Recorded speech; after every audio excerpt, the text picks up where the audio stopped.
चाहते थे कि जो नए सदर आए हैं उनके साथ फलस्तीनी मुजाहमत की तरफ से इज़हार यकजहती और शुक्रिया अदा किया जाए कि वो अपने इस मंसूबे को जो उनके पेशरो खातमी साहब ने जो जारी रखा हुआ था उसे वो जारी सारी रखे। तो मैं समझता हूँ ये एक खित्ते में मज़ाहमत के प्रोजेक्ट का अपना पैगाम है, और ख़ासतौर पर इसराइल ने अमरीकी थपकी के बाद जो है जो बुज़दिलाना कार्रवाई की है वो उनका। तो अब ये मैं समझता हूँ जिम्मेदारी खित्ते के ममालिक की और ख़ासतौर पर उन ममालिक की कि जो वाकई कुछ करने की पोजीशन में है। और इसमें मैं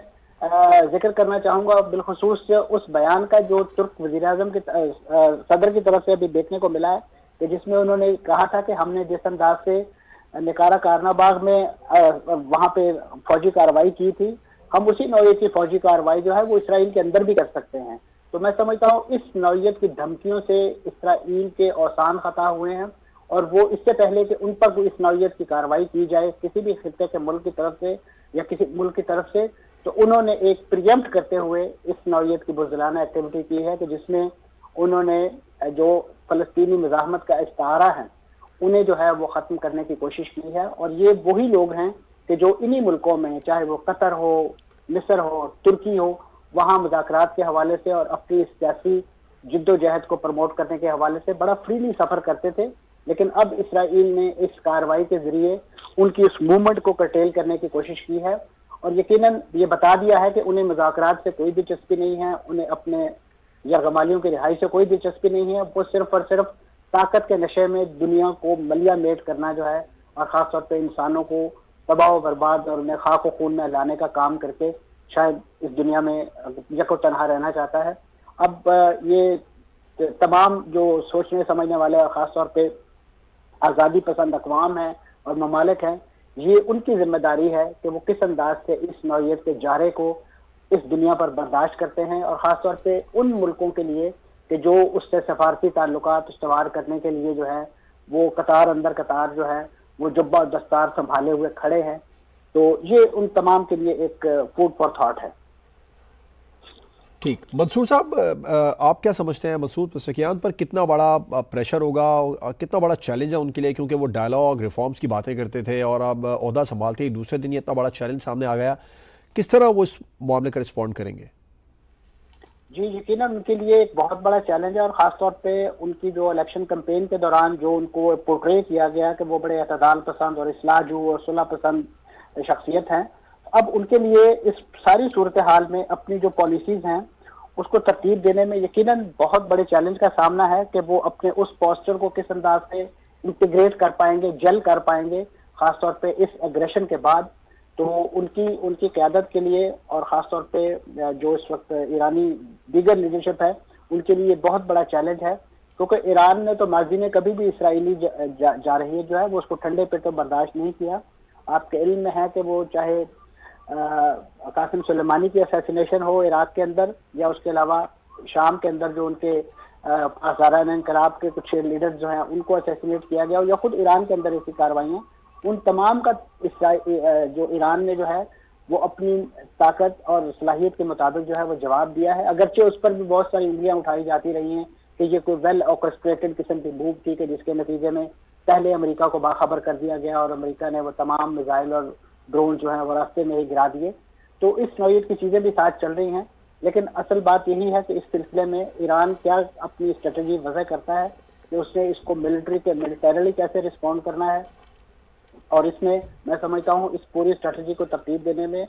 खुद इस वक्त जो वर्ल्ड पावर है, मैं ख़ासतौर पर जिक्र करना चाहूँगा चीन का और रूस का, कि जिन्होंने हमेशा फ़लस्तीनी मुज़ाहमती प्रोजेक्ट जो है उसको सपोर्ट भी किया है और उसकी हमायत भी की है। अब एक और मुल्क जो इसी काज का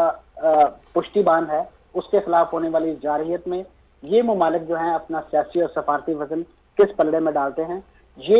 ईरान को और ईरान की नई क़यादत को जो है वो अपनी फ्यूचर वर्ल्ड व्यू जो है वो तरतीब देने में मददगार होगा। क्योंकि चीन अभी रिसेंटली उन्होंने खुद जो फ़लस्तीनी की मुज़ाहमती प्रोजेक्ट है और उनके जो सियासी मुखालफिन हैं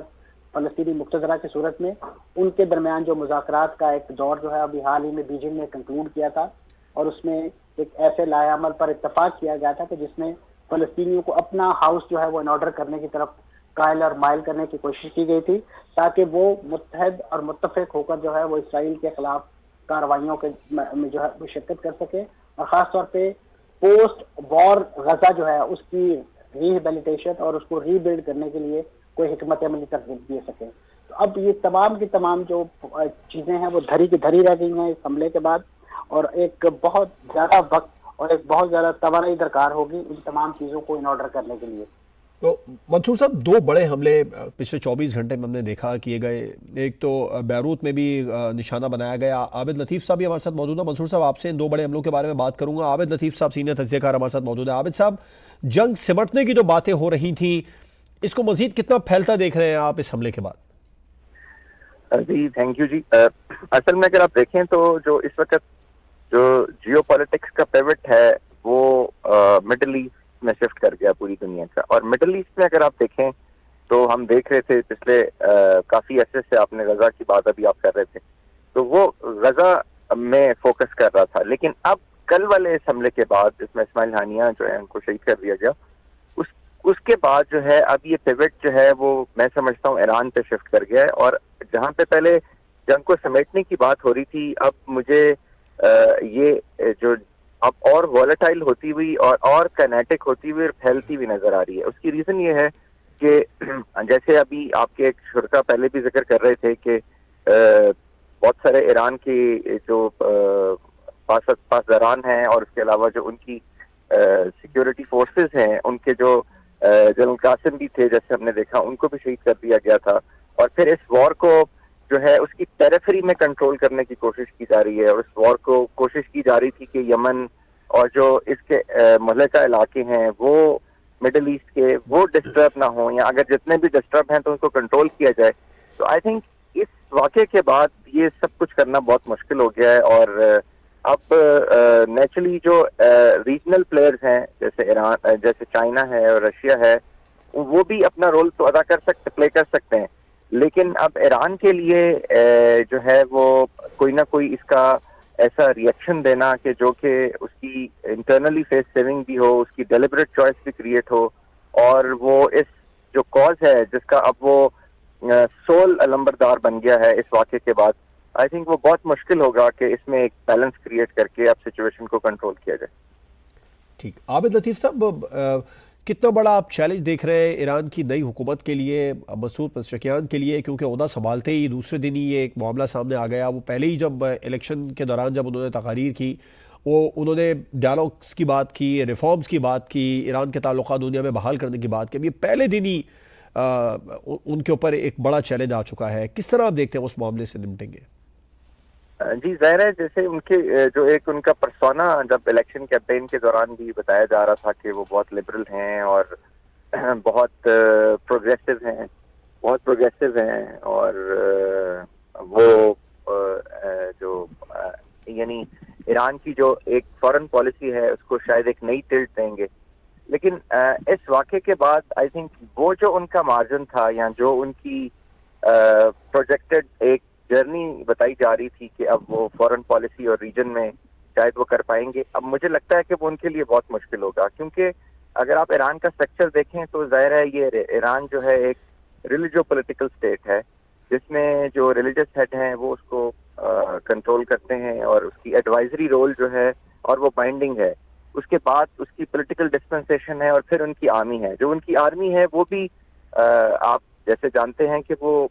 दो हिस्सों में है, एक उनकी ट्रेडिशनल आर्मी है और एक वो आर्मी है जो कि रिलीजियस सेगमेंट के अंदर है। तो इस सूरत हाल में स्टेट का जो कॉन्स्टिट्यू है या जो स्टेट का जो स्ट्रक्चर है वो ऑलरेडी एक इस तरह से बाइस्ड है कि वहाँ पे एक किसी आदमी को डिसीजन लेना और उस डिसीजन के ऊपर पूरी फॉरेन पॉलिसी को और एक अपने मोमेंटम को टर्न कर देना, आई थिंक वो बहुत मुश्किल है। और इस वाक़े के बाद तो वो वही लाइन टो करेंगे जो कि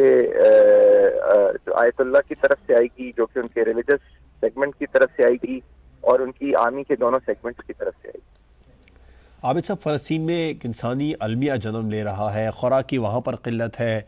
पोलियो ज़दा करार दे दिया गया इलाके को। इसके अलावा जो तिब्बी सहूलियात हैं वो वहाँ नहीं ठीक तरीके से पहुँच पा रही हैं।